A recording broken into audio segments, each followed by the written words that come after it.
This video is about the E1 mechanism. It's the general overview and the kinetics. So E1 stands for unimolecular elimination. And elimination is always going to be where we make a new pi bond. And when we think about it, we're eliminating two groups from whatever it is we're starting with. So if we start with an alkane, then we'll end up with an alkene. And if we start with an alkene,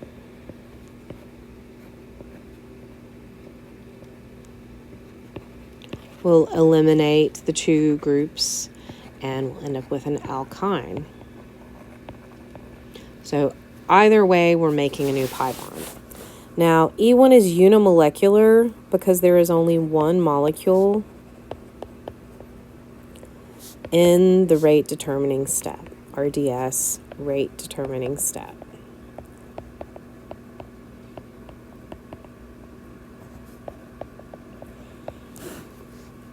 It is, however, technically, it is a two-step mechanism.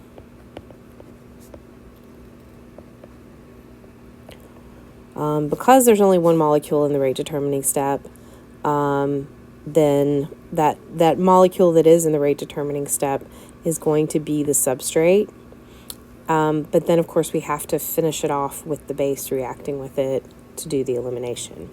So the two-step mechanism is going to be heterolysis, which, of course, is the same first step as an SN1 mechanism. Okay, so heterolysis, that's going to generate a carbocation. And as we talked about in the SN1 mechanism, anytime we make a carbocation, that's a red flag where we need to check for rearrangement. So I'm just going to put in the middle rearrangement with a question mark, because after the heterolysis, we're always going to draw that carbocation. It is worth your time to get the right answer, to draw the carbocation. And I can't tell you how many students I see not drawing the carbocation and getting the question wrong. So I can't emphasize this enough for both SN1 and E1. I will be giving rearrangement questions and wanting to make sure you know when things are going to rearrange. So again, something I'm definitely going to be testing for. So make sure that you draw those carbocations and check for rearrangement. After that, as always, if it can rearrange and make a more stable carbocation, either by being more substituted or becoming allylic or benzylic and being resonance stabilized, it's going to do that. If the rearrangement makes it be the same as before or worse, then obviously that's not going to be favorable and we're not going to do that. So after the heterolysis and potential rearrangement, the second step is called electrophile elimination. And usually, or at least I guess I should say always in E1, the electrophile that we are eliminating is going to be the proton. So this is where we're going to have the other reagent come in and act as a base to remove that proton and also to have that pi bond be formed.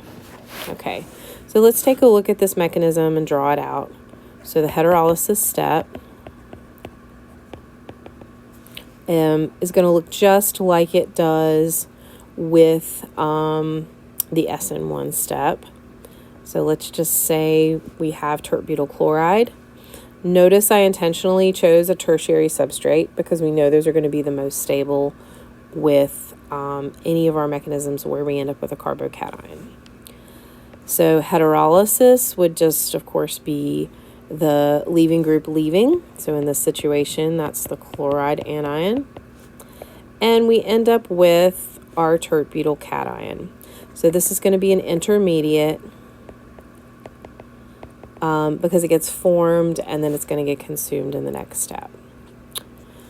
And so this is where, again, we would draw that carbocation. We would check for rearrangement. Here, rearrangement doesn't make sense. And then the second step is going to be electrophile elimination.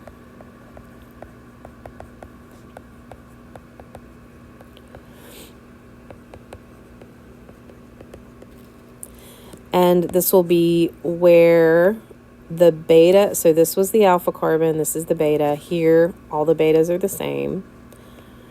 One of the beta carbon will be deprotonated by whatever the base is. So let's pretend like the base here is water.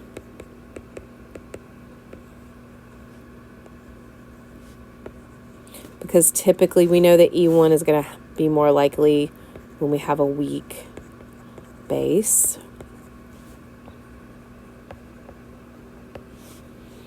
And so that's going to take the proton and make the new pi bond using the carbon-hydrogen atoms. Now, a proton transfer does occur in this reaction because we are moving a proton. However, that is not the only thing that is happening. So this is not going to be a proton transfer. It's going to be an electrophile elimination because the thing that we're doing is making a new pi bond.